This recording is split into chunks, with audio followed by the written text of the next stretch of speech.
नमस्कार दोस्तों, मैं प्रधान गिला आज फिर एक बार आपके लिए इंडियन हिस्ट्री से संबंधित कुछ महत्वपूर्ण सवाल लेके आ रहा हूँ जो चैप्टर वाइज होंगे। दोस्तों, इसमें इतिहास के जो 3 बड़े बड़े खंड कर रखे हैं। पहला खंड प्रागैतिहासिक काल, दूसरा आद्य ऐतिहासिक काल, तीसरा ऐतिहासिक काल। तो यहाँ अपन पहले प्रागैतिहासिक काल की बात करेंगे। प्रागैतिहासिक काल में पुरापाषाण काल, मध्यपाषाण काल और नवपाषाण काल, इन तीनों कालों से संबंधित कुछ और बहुत ही महत्वपूर्ण सवालों का अध्ययन करेंगे। फिर उसके बाद में आदि इतिहास काल की सिंधु घाटी सभ्यता, वैदिक सभ्यता, ऋग्वेद काल और उत्तरवेद काल, और यहाँ तक के अपन सवालों का अध्ययन करेंगे। फिर उसके बाद में प्राचीन भारत का इतिहास, फिर मध्य भारत का इतिहास, फिर आधुनिक भारत का इतिहास। तो आज जो हम बात कर रहे हैं वो प्राग ऐतिहासिक काल की बात करेंगे, जिसमें हम प्राग इतिहास काल के पुरापाषाण काल और पुरापाषाण काल के जो 3 पार्ट है, पूर्व पुरापाषाण काल, मध्य पुरापाषाण काल, उच्च पुरापाषाण काल। फिर दूसरा जो पार्ट है मध्य पाषाण काल, जिसे मीसोलिथिक या मेसोलिथिक कहा गया है। फिर जो आता है नवपाषाण काल, नियोलिथिक, तो इसका अध्ययन करेंगे। फिर आगे जो अपन बात करेंगे सब पार्टों का अलग अलग अध्ययन करेंगे। इन लोगों की चित्रकला, परिचित जानवर, और इन लोगों द्वारा आग की कैसे खोज की गई, कैसे इन लोगों ने आग पर कंट्रोल किया, कब इन लोगों ने आग को बुझाना और जलाना सीखा, पाषाण काल में इन लोगों के क्या औजार थे, क्या हथियार थे, कौन कौन सी खाद्य सामग्रियाँ रही, कैसा इनका रहन सहन था, इनसे जुड़े हुए कुछ महत्वपूर्ण सवालों का अपन क्या करेंगे, अध्ययन करेंगे। तो आप हमारे इस चैनल से जुड़े रहिए दोस्तों, और अधिक से अधिक लाइक करें, शेयर करें और अपने दोस्तों को भी भेजें। ये जो क्वेश्चन दिए जा रहे हैं वो ऑल ओवर कंपटीशन एग्ज़ाम के लिए, यूजीसी, नेट, जेआरएफ, ठीक है, फर्स्ट ग्रेड व्याख्याता। इसके अलावा बात करें तो यूपीएससी, पीसीसी और राजस्थान के आरएस वगैरह सारे कंपटीशन एग्ज़ामों के लिए बहुत ही महत्वपूर्ण रहने वाला वीडियो है। तो आप हमारे साथ बने रहिए और चलिए अपन सवाल आंसरों की तरफ चलते हैं। हाँ तो दोस्तों, अब अपना पहला सवाल आता है, मध्य पाषाणिक संदर्भ में वन्य धान का प्रमाण कहाँ से मिला है? कौन से धान की बात करनी है? वन्य धान का प्रमाण। पहला ऑप्शन है सराय नाहर राय से, दूसरा ऑप्शन चौपानी मांडो से, तीसरा ऑप्शन लेखिया, चौथा ऑप्शन लगनाज। तो वन्य धान की बात करनी है दोस्तों, तो इसका राइट आंसर होगा चौपानी मांडो। क्या होगा? चौपानी मांडो। ये चौपानी मांडो उत्तर प्रदेश के इलाहाबाद ज़िले में स्थित है। कौन से ज़िले में स्थित है? उत्तर प्रदेश के इलाहाबाद में।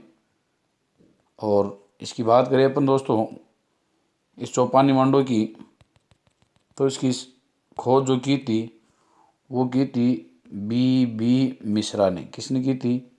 बी मिश्रा ने।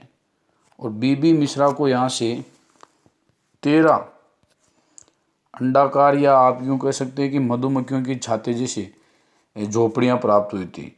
यहाँ से उनको 13 अंडाकार या मधुमक्खियों की छातों के समान झोपड़ियाँ प्राप्त हुई थी, जहाँ से इनको जंगली चावल, कौन से चावल की बात आ रही है? जंगली चावल, मृदभांड, और एक चीज़ और है अन्नागार। इन चीज़ों की इनको यहाँ से क्या मिले थे? साक्ष्य। तो यहाँ वन्य धान जो किसको कहा जाता है? तो वन्य धान किसको कहा जाता है? जंगली चावल को। तो मृदभांड, अपन चौपानी मांडो की मृदभांडों की बात करें तो विश्व की ये सबसे प्राचीनतम मृदभांड माने जाते हैं। तो यहाँ से जंगली चावल, मृदभांड, अन्नागार और 13 अंडाकार या मधुमक्खी के छाते के समान क्या मिली है? झोपड़ियाँ मिली हैं। चलिए दोस्तों, दूसरा सवाल है, खाद्यान्नों की कृषि सर्वप्रथम प्रारंभ हुई थी। पहला ऑप्शन मध्यपाषाण काल में, दूसरा ऑप्शन नवपाषाण काल में, तीसरा ऑप्शन पुरापाषाण काल में, चौथा ऑप्शन प्रोटो ऐतिहासिक काल में। यानी खाद्यान्नों की कृषि की बात करनी है तो किस काल में हुई थी? तो इसका राइट आंसर है दोस्तों बी नवपाषाण काल में। कौन से काल की बात आ रही? नवपाषाण काल की। इस नवपाषाण काल की अपन बात करें दोस्तों तो इसकी सबसे पहले जो खोज हुई थी वो 1860 में हुई थी। नवपाषाण काल की सबसे पहले खोज कब हुई थी? 1860 में। और इसकी खोज करता थे दोस्तों, ले बोल दो या ला बोल दो, ले या ला, मेसूरियन ने। किसने की थी? ले या ला, मेसूरियन ने। ठीक है। और इन्होंने जो खोज की थी इस नवपाषाण काल की, तो वो की थी दोस्तों संयुक्त प्रांत से। कौन से प्रांत से की थी? संयुक्त प्रांत से। और संयुक्त प्रांत में अगर पूछ लिया जाए तो टॉस नदी, कौन सी नदी बतानी है आपको? टॉस नदी घाटी से। तो टॉस नदी घाटी से प्राप्त हुई है। तो खाद्यान्नों की जो कृषि सर्वप्रथम प्राप्त हुई थी वो नवपाषाण काल से हुई थी। और सन आप एक और आता है इतिहासकार जिसका नाम है सर जॉन लुबाक। क्या नाम है दोस्तों? Sir John लुबाक। तो इस जॉन लुबाक साहब ने एक पुस्तक लिखी थी प्री हिस्टोरिका। ये आया हुआ सवाल है, बहुत ही इंपॉर्टेंट सवाल है दोस्तों कि प्री हिस्टोरिका टाइम्स बुक किसने लिखी थी? तो ये किसने लिखी थी? सर जॉन लुबाक ने। और सर जॉन लुबाक ने अपनी इस पुस्तक में इस नवपाषाण को सर्वप्रथम नियोलिथिक शब्द से पुकारा है। किस नाम से जाना है? नियोलिथिक। तो नवपाषाण काल को नियोलिथिक के नाम से किसने पुकारा है? तो वो सर जॉन लुबाक ने पुकारा है। और वो कब का है? 1865 में। और उनकी पुस्तक का नाम क्या है? Pre Historica times. Pre Historica times. तो चलिए दोस्तों, अगला सवाल है क्वेश्चन नंबर 3। उत्खनित प्रमाणों के अनुसार पशुपालन का प्रारंभ हुआ था। तो उत्खनित प्रमाणों के अनुसार सबसे पहले पशुपालन का प्रारंभ माना जाता है। पहला ऑप्शन मध्य पूर्व पाषाण काल में, दूसरा ऑप्शन निचले पूर्व पाषाण काल में, तीसरा ऑप्शन ऊपरी पूर्व पाषाण काल में, चौथा ऑप्शन मध्य पाषाण काल में। तो यहाँ अपने को पशुपालन के साक्ष्य बताने दोस्तों, तो इसका राइट आंसर है दोस्तों मध्य पाषाण काल। कौन से काल की बात करेंगे अपन? मध्य पाषाण काल की। और इस मध्य पाषाण की जो खोज हुई थी वो खोज की थी C.L. कार्लाइल ने। किसने की थी? C.L. कार्लाइल। और कब की थी दोस्तों? तो इन्होंने 1867 में मध्य पाषाण काल की खोज की थी। और वो जो सबसे पहले इन्होंने खोज की थी वो की थी सोन व विंध्य नदी क्षेत्र से। कौन से क्षेत्र से की थी? सोन व विंध्य नदी क्षेत्र से। तो इस भाग से इन्होंने इस काल की क्या की थी? खोज की थी। बात आई है अपने पशुपालन की। तो यहाँ पशुपालन की अपन बात करते दोस्तों, तो पशुपालन के जो साक्ष्य प्राप्त हुए हैं अपने को, तो वो मिलते हैं। एक तो मिलता है मध्य प्रदेश का स्थान है आदमगढ़। कौन सा स्थान है? आदमगढ़। और एक स्थान है राजस्थान में जिसका नाम है बागोर। क्या नाम है दोस्तों? बागोर। तो बागोर और आदमगढ़ मध्य पाषाण काल के पशुपालन के यहाँ से क्या मिले? प्राचीन साक्ष्य। इन पशुओं की यहाँ पर बाड़े मिलते हैं। ठीक है दोस्तों, अगला सवाल है चौथा सवाल।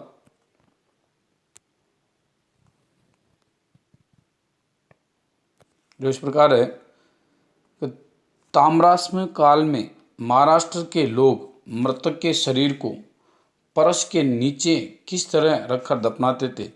तो ये ताम्र प्लस पाषाण की बात आ रही है दोस्तों। किस काल की बात आ रही? ताम्र प्लस पाषाण।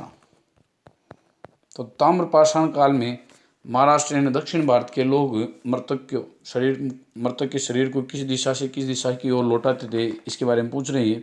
तो पहला ऑप्शन से पूर्व से पश्चिम की ओर, दूसरा ऑप्शन से उत्तर से दक्षिण की ओर, तीसरा ऑप्शन से दक्षिण से उत्तर की ओर, और चौथा ऑप्शन से पश्चिम से पूर्व की ओर।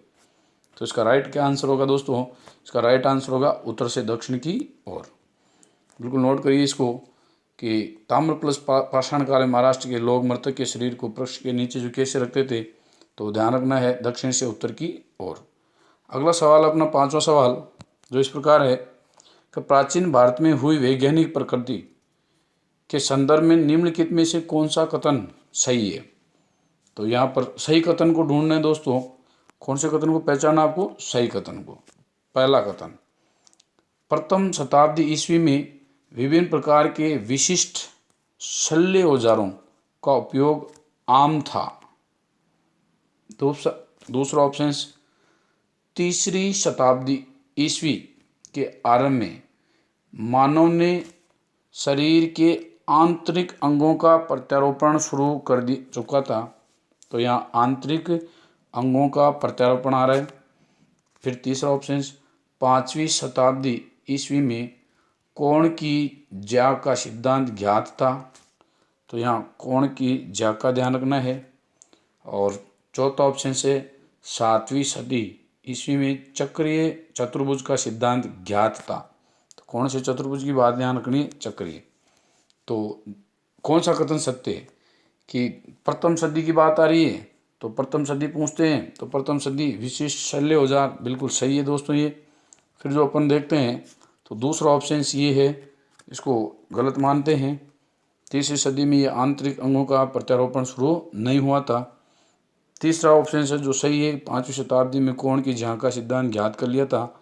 और जो चौथा ऑप्शन है 7वीं सदी में चक्रीय चतुर्भुज का सिद्धांत ज्ञात कर लिया गया था। तो इसका मतलब 1, 3 और 4 ये ऑप्शन ढूंढना आपको, 1, 3, 4। तो इसका राइट आंसर हो गया सी। तो ध्यान रखिए दोस्तों।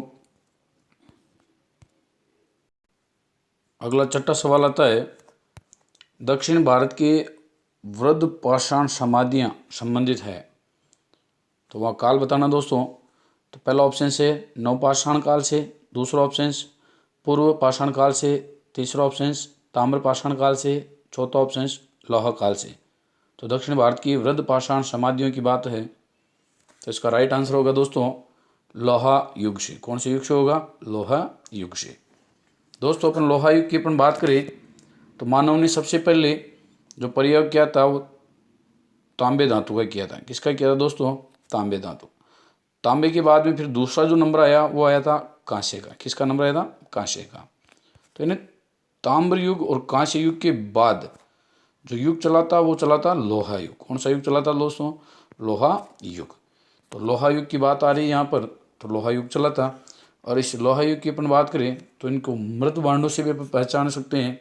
इस काल के जो मृत बाण थे वो चित्रित धूसर मृद बाण थे। कैसे मृद बाण थे? चित्रित धूसर मृद बाण, चित्रित धूसर मृद बाण, जिनको कहा गया है PGW, प्रिंटेड ग्रेवियर। तो चित्रित धूसर मृद बाण थे। इस लोहा युग की जो बात करते हैं तो लोहा युग का जो समय था वो RC14 ने रेडियो कार्बन 14 जो बताती है, तो ये RC14 की बात करते हैं अपन। तो RC14 ने तो इसका समय बताया 750 से 700। और NR बनर्जी ने जो समय बताया इनका तो वो लगभग बताया जाता है 800 ईसा पूर्व। तो ये 800 ईसा पूर्व बताते हैं।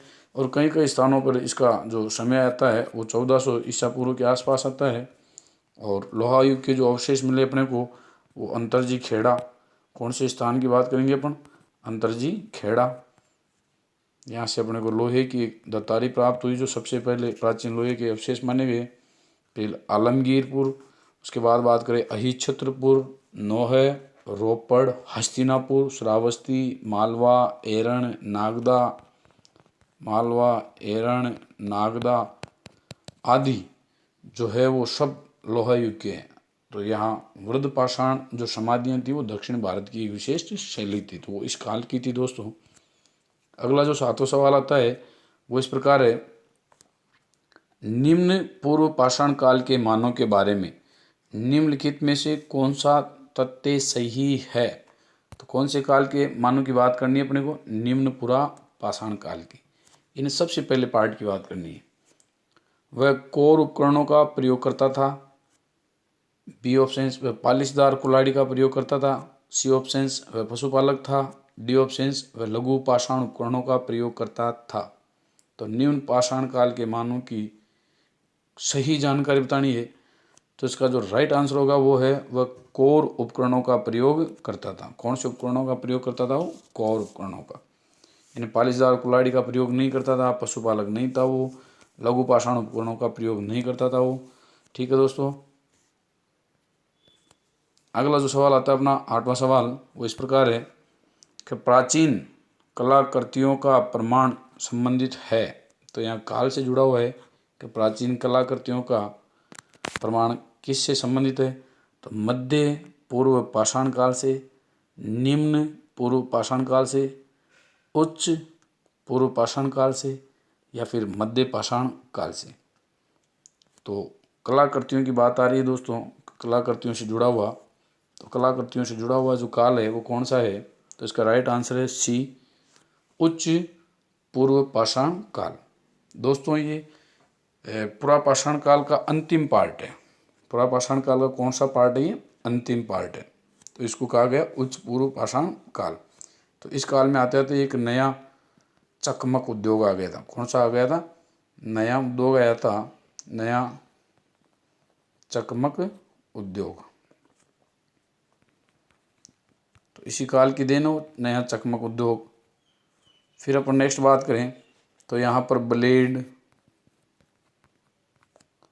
हारपून, मत्स्य भाले आदि आ चुके थे। तो जो कलाकृतियाँ आई थी वो आई थी चकमक उद्योग की वजह से। यहाँ पर ब्लेड, हारपून, मत्स्य भाले और वो सब आने का सबसे जो प्रमुख कारण था कलाकृतियों का कि इस उच्च पुरापाषाण काल में प्रज्ञ मानव का आविर्भाव हो गया था। किस मानव का आविर्भाव हो गया था? प्रज्ञ मानव। जिसे आज अपन कह सकते हैं होमो सेपियंस। कौन सा नाम देंगे? होमो सेपियंस। तो ये होमो सेपियंस का क्या हो गया था? प्रादुर्भाव हो गया था, यानी आ चुका था। इसलिए इस उच्च पूर्व पाषाण काल में कलाकृतियों का क्या हुआ? प्रमाण हुआ। अगला सवाल दोस्तों, 9वां सवाल जो इस प्रकार है, सराय, नाहर, राय और महदड़ा संबंधित है, यानी ये किस क्षेत्र से संबंधित है? तो यहाँ पर देखिए ऑप्शंस, विंध्य क्षेत्र के मध्य पाषाणिक संस्कृति से, विंध्य क्षेत्र के नवपाषाणिक संस्कृति से, गंगा घाटी के मध्य पाषाणिक संस्कृति से, गंगा घाटी के नवपाषाणिक संस्कृति के। तो कौन से काल के हैं दोस्तों ये बताना है, सराय, नहरा और महदड़ा। तो इसका राइट आंसर जो होगा वो होगा गंगा घाटी से। तो ये जुड़े हुए हैं, तो आप विंध्य क्षेत्र को तो छोड़ दो और कौन से भाग में पहुँच जाओ? गंगा घाटी में। और गंगा घाटी में अब ये किस काल से जुड़े हुए हैं? तो दोनों जो स्थल है वो मध्य पाषाण काल से ही मिलने क्या हो गए थे? शुरू हो गए थे। तो ये किस काल के हैं? मध्य पाषाण काल के। तो गंगा घाटी से जुड़े हुए हैं और मध्य पाषाण काल के। अगला जो सवाल है दोस्तों, 10वां सवाल जो इस प्रकार है, निम्नलिखित में से किसे फलक संस्कृति कहा जाता है या कहा गया है? फलक संस्कृति। तो यहाँ पर मध्य पुरापाषाण कालीन संस्कृति को, निम्न पुरापाषाण कालिक संस्कृति को, उच्च पुरापाषाण संस्कृति को, या हड़प्पा संस्कृति को। तो फलक संस्कृति किसे कहा गया है? तो फलक संस्कृति किसे कहा गया है दोस्तों? वो कहा गया है मध्य पुरापाषाण कालीन संस्कृति को। कौन सी कहा गया है? मध्य पुरापाषाण कालीन संस्कृति को, जिसे अपन कह सकते हैं मस्तूरियन। क्या नाम दिया गया है इसे? मध्य पुरापाषाण कालीन संस्कृति को मस्तूरियन। जो पुरापाषाण काल की मिडाइवल पार्ट को बोला जाता है। सबसे पहले पूर्व पुरापाषाण काल, फिर मध्य पुरापाषाण काल। तो वो मिडाइवल भाग है, इसलिए इसको मस्तूरियन भी कहा जाता है। और इसको अन्य जो नाम है वो फलक, ब्लेड, स्क्रैपर, फलक बोल सकते हो आप, इसको ब्लेड बोल सकते हो, स्क्रैपर बोल सकते हो। तो इसी काल से जुड़ा हुआ है। अगला सवाल है, साहिवाल एक पूरा स्थल है। साहिवाल एक पूरा स्थल है, तो वो किस काल का है? मध्य पूर्व पाषाण संस्कृति का, निम्न पूर्व पाषाण संस्कृति का, उच्च पूर्व पाषाण संस्कृति का, या मध्य पाषाण संस्कृति का। तो साहिवाल किस काल का है? तो इसका राइट आंसर होगा जो है निम्न पूर्व पाषाण संस्कृति का, यानी सबसे प्राचीन पार्ट में आता है ये भी। तो ये जो है जो निम्न पूर्व पाषाण संस्कृति के काल का है, यानी सबसे पहले वाले भाग में ये साहिवाल। अगला जो सवाल है दोस्तों वो है 12वां सवाल, राख का टीला निम्नलिखित में से किस नवपाषाणिक स्थल से संबंधित है? कौन सा टीला बताना अपने को? राख का टीला। और किस काल की बात है? नवपाषाणिक काल की। पहला ऑप्शन है संगन कल्लू, दूसरा ऑप्शन है बुद्धिहाल, तीसरा ऑप्शन है कोल्डिवा, चौथा ऑप्शन है ब्रह्मगिरी। तो राग का टीला, यानी राग का टीला का मतलब है वहाँ पर प्राचीन काल में पशुओं के क्या थे? बाड़े थे। क्या थे दोस्तों? पशु बाड़े। और इन पशु बाड़ों में जो गोबर की अपन बात करते हैं तो पशुओं के गोबर को जलाया गया। पशुओं के किसको जलाया गया? गोबर को। तो गोबर के कंडों के जले हुए राख के ढेर मिले अपने को। तो वो किस स्थान से जुड़े हुए हैं? ये दक्षिण भारत का भाग है, दक्षिणी भारत से जुड़े हुए हैं। तो वो कौन सी जगह बताएंगे? तो उसका राइट आंसर है संगन कल्लू। कौन सा स्थान आंसर सही है? संगन कल्लू। एक स्थान और है दोस्तों, पिकलीहल। कौन सा स्थान है? पिकलीहल। तो ये दोनों स्थान, संगन कल्लू और पिकलीहल, ये दोनों जो स्थान है, ये दोनों कहाँ पड़ते हैं? कर्नाटक में। कौन से स्थान पड़ते हैं? कर्नाटक में। तो यहाँ कर्नाटक में, यहाँ पशुओं के बाड़ों से जो गोबर का ढेर था, उस ढेर का जला हुआ पार्ट यहाँ से मिलता है। तो वो पिकलीहल और संगन कल्लू, ये दोनों स्थान कहाँ बताएंगे? कर्नाटक में बताएंगे। ठीक है। अगला 13वां सवाल है, राख के टीले किस क्षेत्र के नवपाषाणिक संस्कृति से संबंधित है? तो ये जो राख के टीले मिल रहे हैं, ये किस काल के हैं? नवपाषाणिक काल के। तो दक्षिण भारत के, पूर्वी भारत के, उत्तरी विंध्य क्षेत्र के या कश्मीरी घाटी के। तो राख के टीले किस संस्कृति के हैं दोस्तों? तो ये दक्षिणी भारत के। अब बात आई थी कर्नाटक में, दक्षिण भारत की। अगला जो 14वां सवाल है दोस्तों, वृद्ध पाषाण स्मारकों की पहचान की गई।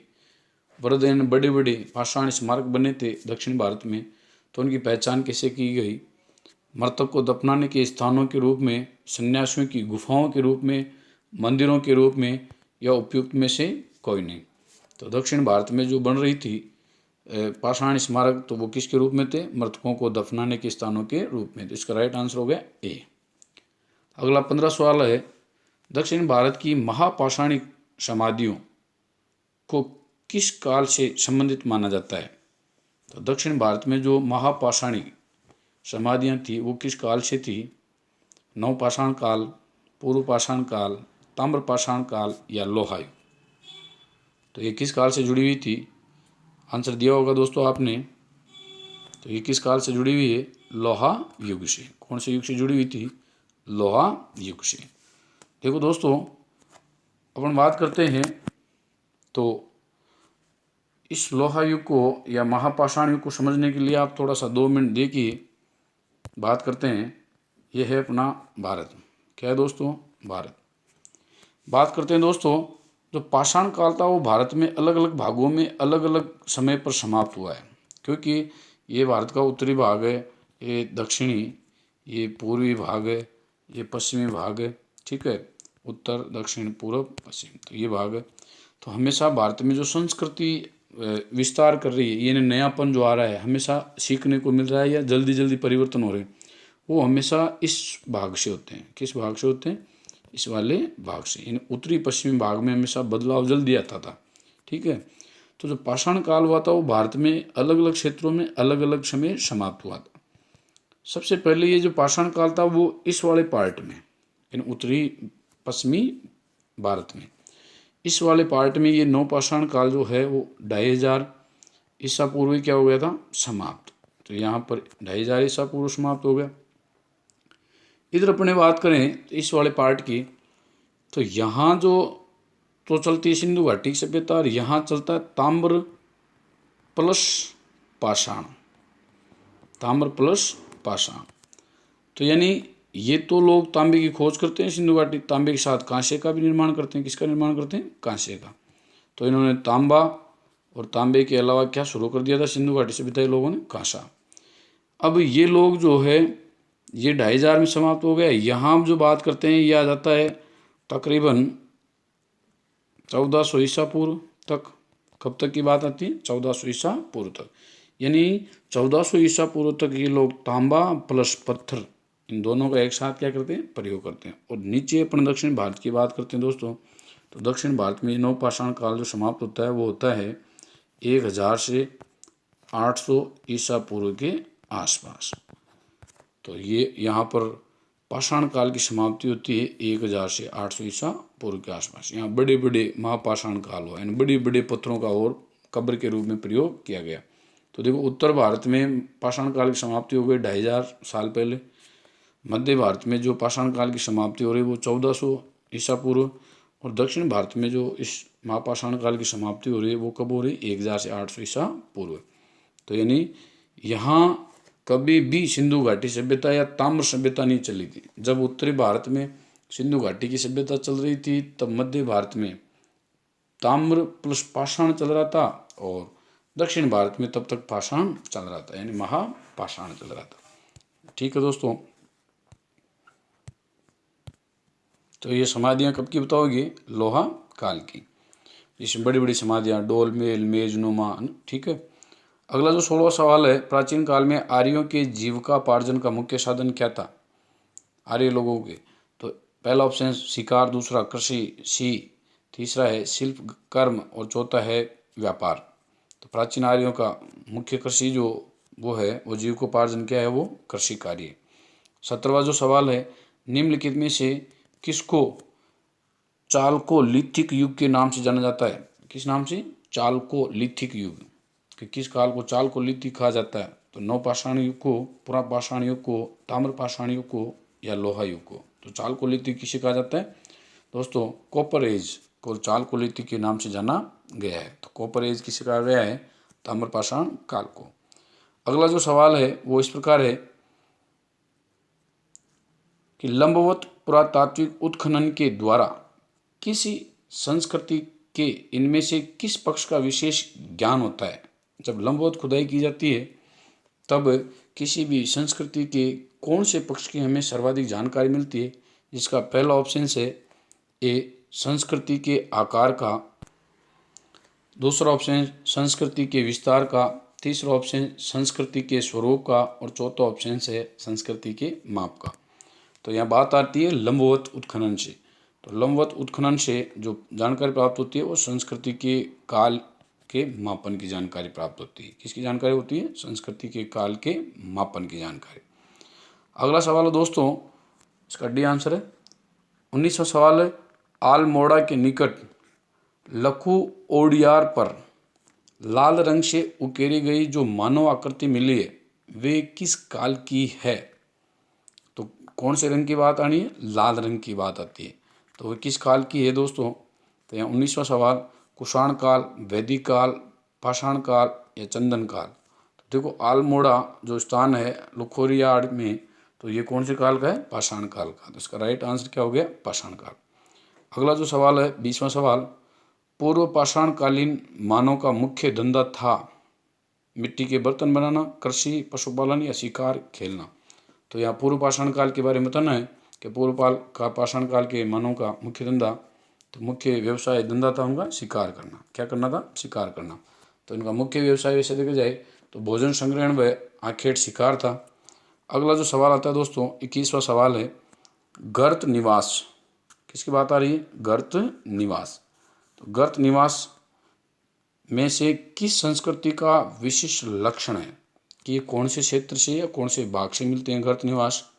तो मध्य गंगा घाटी की नवपाषाणिक संस्कृति, हड़प्पा संस्कृति, बलूचिस्तान की ताम्रपाषाणिक संस्कृति, या फिर कश्मीर की घाटी की नवपाषाणिक संस्कृति। तो गर्त आवास किस काल के या किस संस्कृति के अवशेष हैं? तो देखिए दोस्तों, इसका राइट आंसर क्या होगा? कश्मीर घाटी के नवपाषाणिक संस्कृति। कौन सी संस्कृति? कश्मीर घाटी की नवपाषाणिक संस्कृति। दोस्तों देखिए, इन गर्त आवासों की अपन बात करें तो इस वाले भाग में जो गहन अध्ययन और जम्मू कश्मीर वाले भाग में जो इसको खोजने का, प्रकाश में लाने का जो श्रेय दिया जाता है वो दिया जाता है डी टेरा।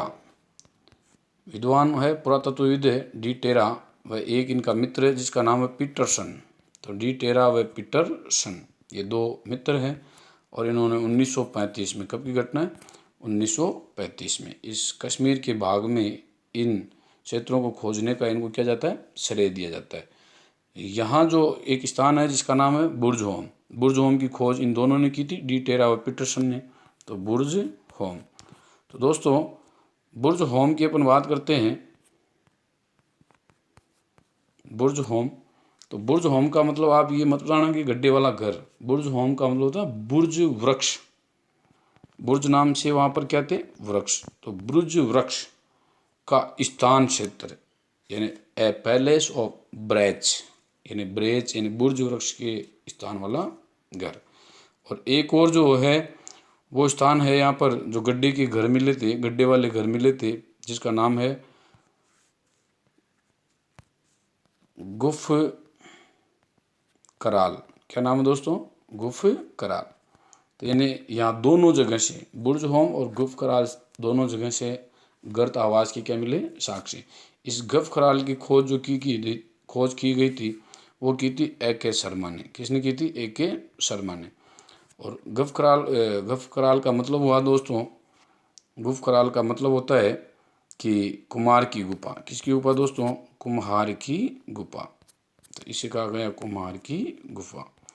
अपन इन दोनों जो स्थलों की बात करें, बुर्ज होम और गुफ कराल की बात करें, तो ये दोनों स्थल गड्ढे या गर्त आवास के लिए जाने गए हैं।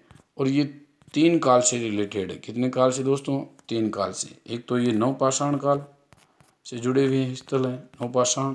बात आती है वृद्ध पाषाण, और फिर आता है जो ऐतिहासिक काल की। कौन से काल की? ऐतिहासिक काल। तो नवपाषाण, वृद्ध पाषाण और ऐतिहासिक काल, 3 कालों की जुड़ी हुई क्या है? नगर है। चलिए दोस्तों, अगला सवाल है 22वां सवाल। भारत के कुछ क्षेत्रों में लोग जमीन के अंदर गड्ढों में निवास करते थे। इस बात का संकेत खुदाई से निम्नलिखित में से मिलता है, तो कौन से स्टेट में मिलता है? तो इसका अपन ने भी समझा ही था। पहला ऑप्शन कश्मीर, दूसरा ऑप्शन बिहार, तीसरा ऑप्शन कर्नाटक, चौथा राजस्थान। तो कहाँ से मिला है? कश्मीर को।